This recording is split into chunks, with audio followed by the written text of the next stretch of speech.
Hello everyone, this is Ronnie from UK Fruit Fest, and I've got a brand new book coming out now called Raw Vegan Myths Debunked 2, which is coming out exclusively as part of the Ultimate Raw Vegan Bundle. The Ultimate Raw Vegan Bundle is a collaboration of 36 contributors, authors, leaders, influencers from the raw vegan movement who have come together to provide a bundle of ebooks and courses and programs that are designed to help people live a better life, a healthier life with a raw vegan diet. And you can check the link below. It's available for a short period of time, very cheap price. And I think it will be of great value to a lot of you. So you can look at the link below for more information about that. For now, I'm going to talk to you about one of the chapters in my book, and that is on the concept of barley grass juice powder. Now, I have seen, and you may have seen, many people promote barley grass juice powder of various brands. And some people have even suggested that this is almost a necessary supplement for people on a raw vegan diet. So the argument goes, usually, you know, the conventional diet has so many supplements in it, and that needs to be supplemented and so on. And the raw vegan diet doesn't have any supplements added to it. And the reason that we need that is because the soil has been depleted, and the farmers have done a bad job. The soil is depleted, monocrops, the food has less nutrition than ever, and we need to supplement. And we should at least safeguard ourselves with some kind of broad-based nutritional supplement. And apparently, for some reason, barley grass juice powder is the one to go for. Barley, of course, being one of the most grown crops in the world, a starch, a legume starch, whatever it is. And before it turns into that, it produces a grass. Kind of like grass, like you look out the window, you see grass. And then that grass is taken and dried, and juice is extracted. And this, I think, comes from China. I think it's a Chinese herbalist background to this concept. And somehow this is meant to be very healthy and nutritious. So I'm skeptical about it. From the get-go, I'm skeptical. Skeptical about supplements, skeptical about foods. I've talked about that in my first book, and the evidence from my first book was, firstly, soil depletion, total myth. There's no evidence to suggest that soil, broad base around the world, we're losing topsoil. There's no soil left. There's no nutrition in the foods. All of that incorrect, or at least no evidence. And the evidence is really on the other side. So, no evidence. By the way, how many people have mineral deficiencies? Not a problem. Not a problem. Oh, apparently everyone's eating deficient food, but there's barely any mineral deficiencies going around. They basically never happened, ever. Mineral deficiencies, so rare. Vitamin deficiencies happened, still really rare. Really rare for any of these things to ever happen. But people get really scared about them, especially when they change their diet, get really scared about deficiency. It's not really something to worry about generally. So the soil isn't depleted. The food isn't depleted. Raw vegans don't report mineral deficiencies. So why are people worried about this? Well, people have anxieties about these things and about their diet. But regardless of all that, barley grass juice powder, is it something that's good? Does it have benefit to it? At the very least, is it like a safeguard? I mean, the information across the scientific community, mainstream science, consensus, get your nutrition from whole foods, not supplements. They're quite clear. Supplements are not the answer. Research on supplements don't show benefits in the way that fruits and vegetables show benefits. Multivitamins, lots of research done on these things. No benefit, could be a detriment. Problem is, sometimes people get overconfident. They have multivitamins and they think that means they get away with not having to do other things for their health, and it's not true. So multivitamins actually sometimes have been shown to have more incidence of disease connected with them. So generally, supplements, multivitamins, very little science behind it, no science behind the soil stuff, no science. I'm just thinking, how is this idea spreading when there's so little information about it? Well, people seem to want it to be true. So let's look at barley grass juice powder. And look at, and I don't have anything against this product, Daily Green Boost, which is one of the famous ones, Daily Green Boost. I've tried it as part of some sauces that were at Canada Fruit Fest. And it added a nice flavor. I liked the flavor that it added. So I think it adds a flavor, a color. From that perspective, it might be something you want to try out, maybe. And I think it's a safe thing to consume. I don't think there's any dangers around it. And I think they do a good job for what they do. So I've got nothing against Daily Green Boost, other than that I think that promoting it, for me, when people promote it, they're actually casting a shade on fruits and vegetables.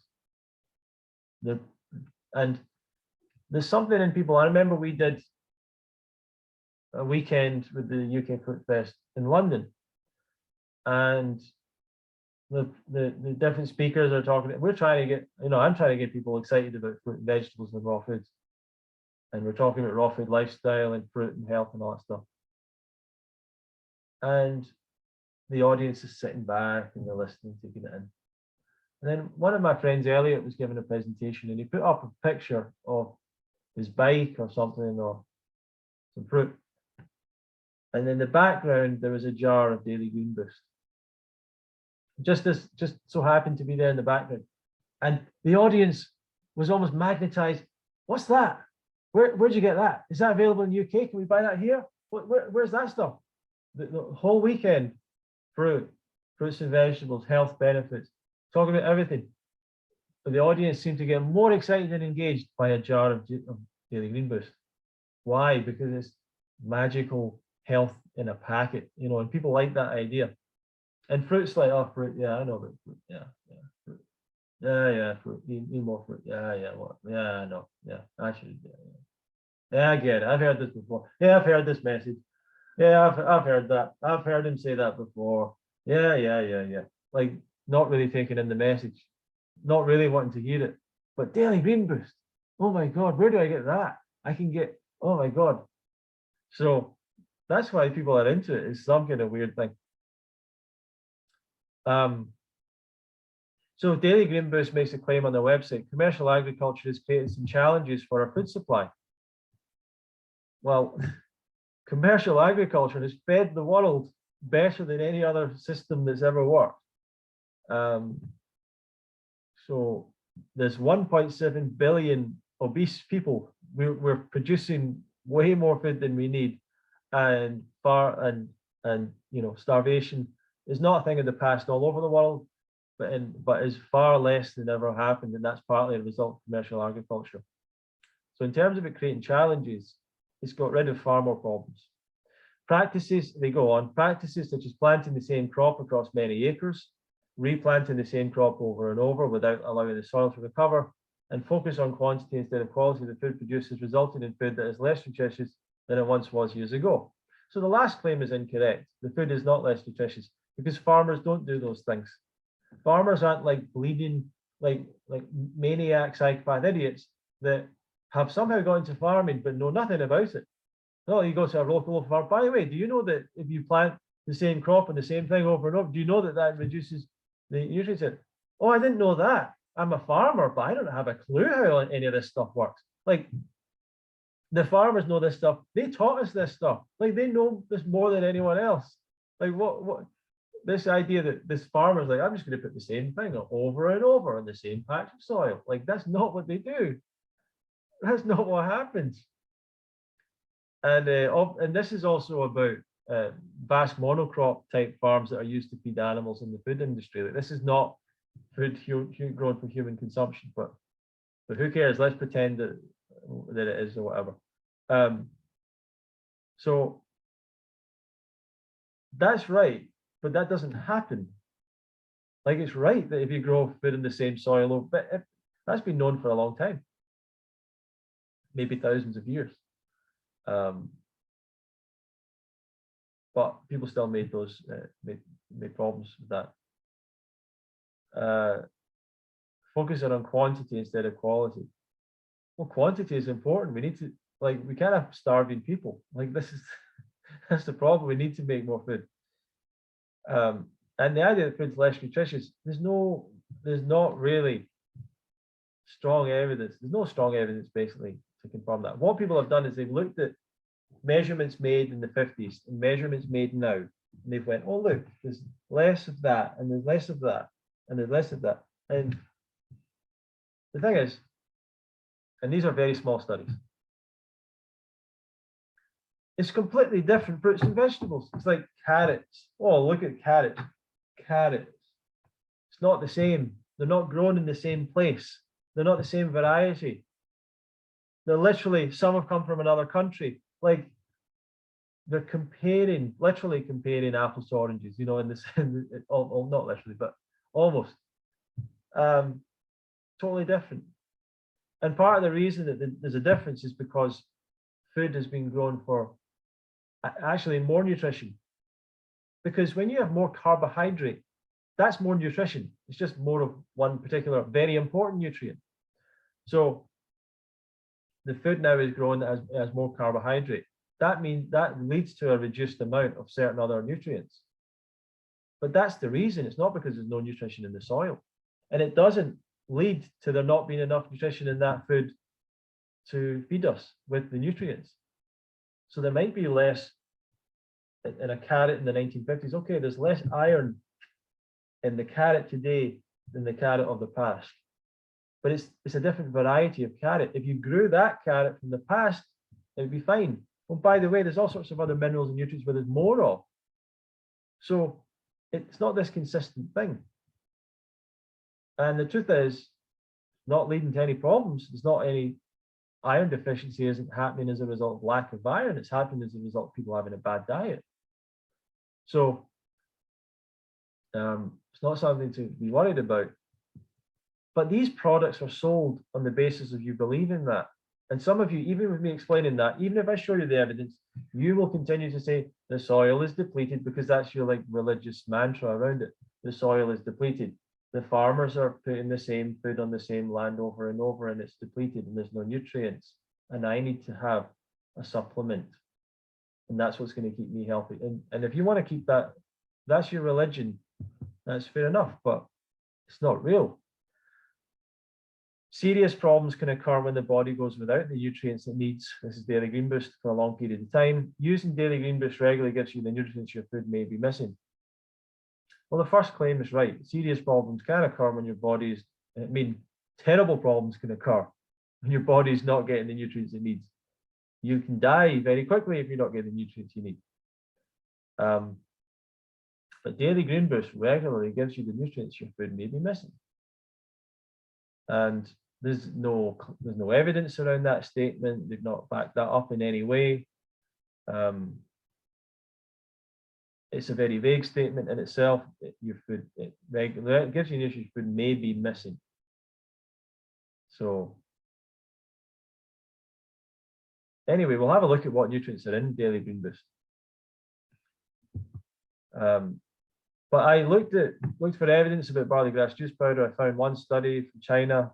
It was kind of poorly written in English, obviously translated poorly. And it said that it was the best functional food ever. And it didn't seem like a very scientific statement to make. But there's a study there if you want to check that out. But I couldn't find much else. I went to Don Bennett's website. He's someone that talks about the benefits of barley grass juice powder and talks about Daily Green Boost. And Don makes a good point. He doesn't sell Daily Green Boost. He doesn't benefit from it financially. So he's not biased in that sense.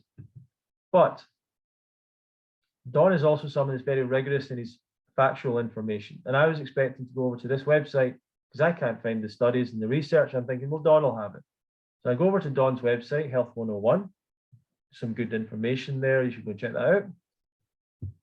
I didn't see him provide any information about the health benefits, about the research around the health benefits of Daily Green Boost or green powders or multivitamins or any of that stuff. So what he did say though was that he did do his own independent test, and he found that Daily Green Boost was the best in all categories. So if you're looking for a comparison, he says that, but he doesn't provide us with the where he got that information, what the testing was, who did it. I'm not sure why he didn't just publish that on his website, but it's not there. We have to take Don's word for it. And a lot of his recommendation seems to be that he's seen it be a benefit to himself, he's seen it being a benefit to others. But that's not highly evidential information. It's a theory, an opinion, fair enough. If you trust that he's absolutely accurate in that, then you maybe take that as highly evidential. And I just don't think that you can take a person's opinion to be as good as evidence. So, but you can go and check all that out yourself. So Daily Green Boost on the website says it contains magnesium, calcium, potassium, or it says barley grass juice powder is known to contain calcium, magnesium, potassium, enzymes, antioxidants, enzymes, superoxidase, dismutase, blah, blah, blah. Beta-carotene, chlorophyll, fiber, iron, vitamin K, vitamin C, riboflavin, niacin, thiamine, vitamin B12, folate, vitamin B6, pyridoxine, copper, zinc, essential fats, linoleic acid, palmitic acid, blah, blah, blah. Trace minerals. So all these things. And specifically though, Daily Green Boost on the website says high potency of vitamin A and vitamin K, a good source of B1 and C, trace amounts of vitamin B3, B6, B12, and vitamin E, and an excellent source of manganese, molybdenum, a good source of chromium. By the way, I'm not sure how they can claim on molybdenum. We're going to get to that. But it's an excellent source of molybdenum, but I'm not sure how they're claiming that. Good source of chromium, not sure how they're claiming that. Really not sure how they're claiming that. And we're going to get to that. And magnesium contains trace amounts of calcium, copper, phosphorus, and zinc. Okay, trace amounts. So what can it add to your diet? Well, a raw vegan diet or a vegan diet, we tend to be told by the vegan organizations, you've got to be concerned about B12 and maybe what about vitamin D if you're in a country you're not getting enough sunshine. Daily Green Boost is not really a good source of vitamin B12. It does say that it has a little bit of it, but you would not use this, and I don't think Don would recommend this as your source of B12. I don't think Daily Green Boost would recommend it as your source of B12, but it's maybe there in small amounts. So it's not the right thing to use for B12 deficiency. So for vegans concerned about B12, it's not the best source. Vitamin D is not in it, so it's not the best source. But it is a high source of vitamin A and vitamin K, is what it says, vitamin A and vitamin K. So are these nutrients of concern for raw vegans? So I put together, using Chronometer, I looked at a typical raw vegan diet for the day. So I put together a diet of 8 bananas, 1,000 grams of grapes, 500 grams of orange juice, 1 head of lettuce, half an avocado, 500 grams tomatoes, 1 small cucumber, 1 large pepper, 100 grams of corn. So you got a salad there, you got some fruit. That's about 2,200 calories of a raw vegan diet. That's a fairly typical low-fat raw vegan diet that many people could easily eat, and it's in line with about typical calorie levels for many people. In fact, there's more than for a lot of people. Let's look at the nutritional breakdown of that diet. Now, I've not done anything, no superfoods, nothing like special, no, not even any berries there. They're meant to be no sprouts added to it, no nuts or seeds there added to it. But had a look. Let's look at the vitamins. Let's have a look at the vitamins. In fact, let me share it with you, actually. Why don't we share the screen? Let's have a look at the vitamins. On that typical raw vegan diet, only 2,200 calories. Vitamin B1, 185% of your daily needs. Vitamin B2, 163%. Vitamin B3, more than we need. B5, more than we need. B6, more than we need. Folate, more than we need. Vitamin A, remember that one, vitamin A, which all the carnivores say, oh, you don't get any vitamin A in the raw vegan. We get beta carotene. We get plenty of that. Vitamin C. Oh, look, vitamin E, we're a little low on, only 88%. And vitamin K, we've got 300%. So vitamin K, we got 300%. Vitamin A, we got 485%, 4 times the amount we need. So Daily green boost is a good source of vitamin A and vitamin K, but we're getting all we need, it seems, from our typical easy raw vegan diet. Now, you might say chronometer's wrong, but I'm pretty sure it's using the information from the USDA, the available information that we've got. So if you don't trust the information, fine, but you must have another source of information that everyone else doesn't have. So what about some of the other vitamins? I think that they claimed for B1 and B6 and a few of the others, but we're getting all that in a raw vegan diet. Why do we need a boost? We've got more than enough. We've got more than enough of all these nutrients. And vitamin E, if you're worried about that, we can simply change this diet around a little bit and we'll get enough vitamin E quite easily. So the vitamins, not a problem in a raw vegan diet, vitamins. So let's go down to the minerals, because they're worried about the minerals. So I think, let's see, what does Daily Green Boost say that they're a good level of? Let's go back up. It says that they're a good level of iron, manganese, and molybdenum. So let's see if we need to check for those. Iron, manganese, molybdenum, chromium, and magnesium are a good source of, and calcium, copper, phosphorus, and zinc. Okay, let's have a look. So this is our typical day. The typical day that I've put down. The calcium is a little less than 50%. Might be worried about that. Copper, 125%. Iron, 159%. Magnesium. Now, Daily Green Boost said that they were a good source of magnesium, but we're only getting easily enough magnesium in a raw vegan diet. Manganese, easily enough. Phosphorus, easy enough. Potassium, easy getting enough. But look at this, selenium's a little low, zinc's only 50%, calcium's only 50%. So, and I think Daily Green Boost said it was a source of calcium and zinc, but not a high source. Let's see what they said actually. Let's see, what did they say? Trace amounts of calcium and zinc. Trace amounts of copper. We're getting way enough copper and phosphorus. But it's only got trace amounts. It's not really something we can rely on then for zinc and calcium. But it's a good source of chromium. Magnesium, we can see we got enough of. Manganese, we got enough of. Iron, we got enough of. We're fine with those. We're fine with copper and phosphorus. We're a little low on calcium, but it doesn't seem like Daily Boost would be good for that because it's only got a trace amount. Molybdenum, got loads of molybdenum apparently in chromium. Interesting that they say that, Daily Green Boost. Kind of interesting. We'll get to that. Let's keep going. Excellent source of iron, magnesium, molybdenum. Well, let's have a look at molybdenum. Just can't find anything on a chronometer for molybdenum. No levels for it on chronometer. So I looked at this book, the Dietary References Intake, made by the Institute of Medicine in Washington, National Academies Press. Seems like a pretty well-researched book to me. You can have a look at it yourself. I've got a link to it in the book. Molybdenum deficiency has not been observed in many people. So we probably don't need to worry about molybdenum. Information and dietary intake on molybdenum is limited. Listen to this, because of lack of a simple, reliable analytical method for determining molybdenum. There's a lack of a simple, reliable analytical method for determining molybdenum. That's why it's not in chronometer. But they do suggest that the recommended daily allowance is about 45 micrograms a day, and most people are nearly double that. The tolerable upper limit is 2 milligrams a day. No, 2 milligrams, that was micrograms. Yeah. So it would appear that molybdenum is not a major dietary risk or deficiency risk. But it also seems that I'm not sure how they would claim to be a large source of molybdenum when we don't have a method of actually measuring it very well. So I'm not sure how they're claiming that. But it also says it's a good source of chromium and magnesium.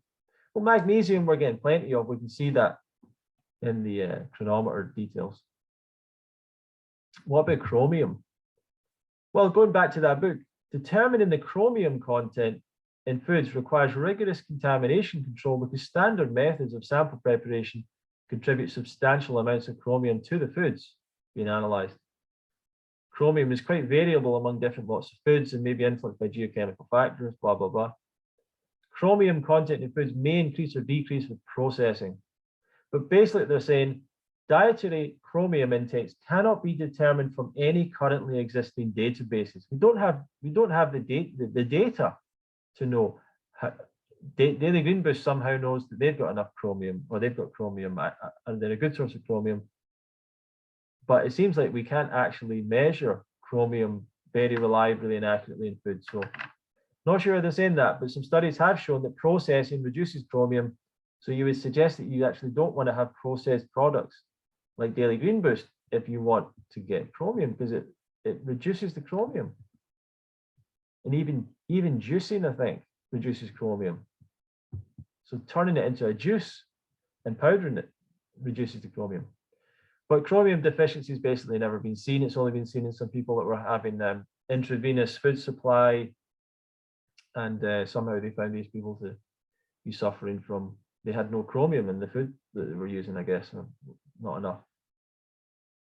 And it might be an issue for diabetes because there's some connection there with chromium and diabetes, but the raw vegan community doesn't have any diabetes problems. What about calcium, copper, phosphorus, zinc? Well, we can certainly say that there's not enough calcium and zinc in that, but by the way, that's just, that's not gospel truth. The chronometer numbers are not the gospel truth that you need to follow. But if we are to follow them, then we would say the calcium and zinc are looking a little low. But the Daily Green Boost is only saying it's trace amounts, so it doesn't sound like it'd be good. But we can change the diet around if we're worried about some of these nutrients. What happens if we add 700 grams of spinach instead of having iceberg lettuce?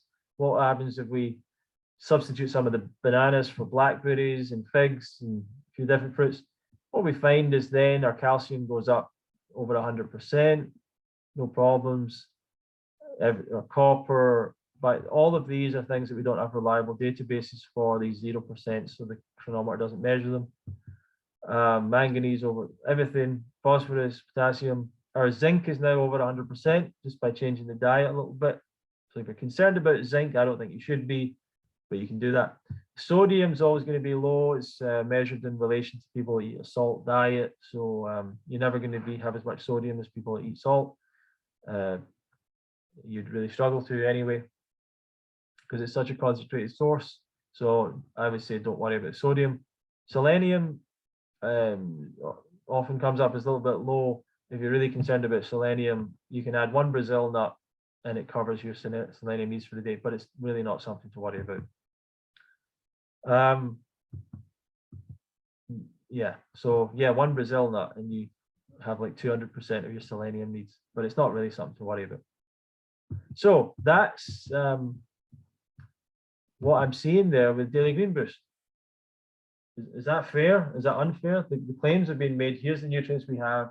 Here's the nutrients we're a good source of. They're claiming 2 nutrients, molybdenum and chromium, that it appears research suggests we don't actually have a good way of measuring the amount of it. How do we know there's a lot? Daily Green Boost, and most of these things aren't an issue, aren't a dietary issue, aren't a deficiency issue. So what are we getting from Daily Green Boost that we're not getting from fruits and vegetables? And what are we getting from any green powder barley product, grass juice powder product? I don't think we're getting anything. I think people should really be changing their mind on this and really be focusing on the fruits and vegetables and get away from this idea of worrying about their nutrition.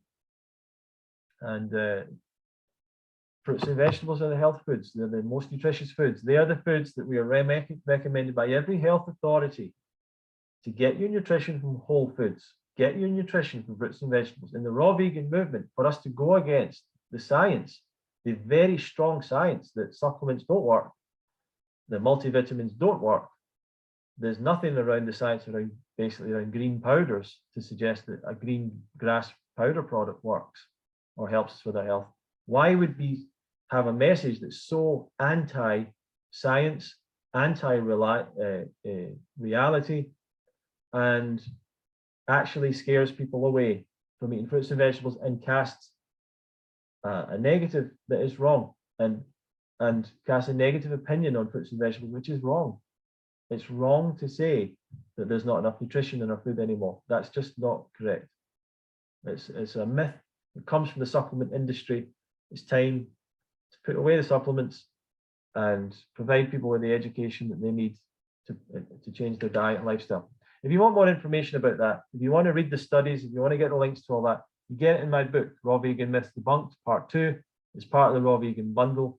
At the moment, you can check it on the link below for that, and I highly encourage you to go and have a look at that. But thank you for watching this video. Please share, comment below, share it with others. Let me know what you think about it, and I'll see you in the next video.